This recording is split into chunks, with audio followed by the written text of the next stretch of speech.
Kelionė venomis. Lėtinė venų liga yra labai dažnas susirgimas, pažeidžiantis apatinių galūnių venų kraujotaką. Šiam susirgimui būdingi įvairūs požymiai bei simptomai. Iki šiol venų funkcijų sutrikimo patogenezė nebuvo pilnai išaiškinta. Naujas požiūris atskleidė esminį leukocitų vaidmenį veninės kraujotakos nepakankamumo ligos procese. Dabar keliaukime į venų sistemą, ko dar niekada anksčiau nesame darę. Veninės kraujotakos vaidmuo grąžinti iš kojų į širdį kraują, kuriame nebėra deguonies. Kojų venose esantys viena kryptimi eilėmis išsidėstę vožtuvai efektyviai kompensuoja sunkio jėgą ir neleidžia grįžti kraujo srovei į pėdas. Kol šie vožtuvai sveiki, jie veikia išvien su blauzdos raumenimis ir jiems susitraukiant nukreipia veninį kraują širdies link. Patologija išsivysto paviršinių venų sistemoje, kai padidėjus kraujo spaudimui, kraujo srovė grįžta į apatines galūnes. Sutrikus vožtuvų funkcijai, jie esant aukštam hidrostatiniam slėgiui, praleidžia kraujo srovę atgal.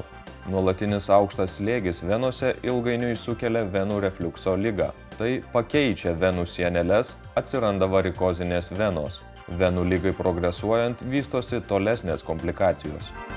Padidėjęs veninis kraujospūdis ir pasikeitusi paviršinių venų hemodinamika savo ruožtu veikia mikrocirkuliaciją. Joje sukelia aukštą veninį slėgį bei padidina kapiliarų pralaidumą. Dėl kapiliarų endotelio pažeidimų tarpuose tarp audinių kaupiasi skysčiai, baltymai ir eritrocitai. Prasideda kapiliarų edema bei uždegimas. Dėl to gali atsirasti pakitimų odoje ir audiniuose, ar net susiformuoti opos. Tyriant odos opų susidarimo mechanizmus, paaiškėjo, kad mikrocirkuliacijos pakitimus sukelia uždegiminė reakcija, kurioje esminis vaidmuo atitenka leukocitams. Sveikų asmenų kapiliaruose leukocitai laisvai cirkuliuoja. Lėtinė venų liga sergančių pacientų kraujo cirkuliacija yra sutrikusi ir dėl šios priežasties pakilęs kraujospūdis venose padeda kapiliarų endotelio ląstelėms pagauti ir prisilipinti leukocitus. Ši leukocitų endotelio sąveika atsiranda dėl įvairių adhezijos molekulių ekspresijos leukocitų ir endotelių ląstelių paviršiuje.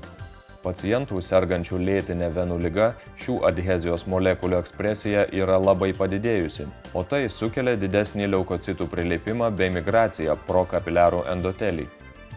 Leukocitų aktyvacija sukelia degranuliaciją, išsiskiria baltymus skaldantys fermentai, sukeliantys sunkų uždegiminį atsaką, nulemiantį mikrocirkuliacijos pažeidimus. Detralex puikiai slopina šias leukocitų sukeltas uždegiminės reakcijas, apsaugo kapiliarų tinklą nuo tolesnių uždegiminių reakcijų. Detralex reikšmingai sumažina leukocitų adhezijos molekulių ekspresiją, slopindamas jų ridenimąsi, prilipimą bei prasiskverbimą per kapiliarų endotelį.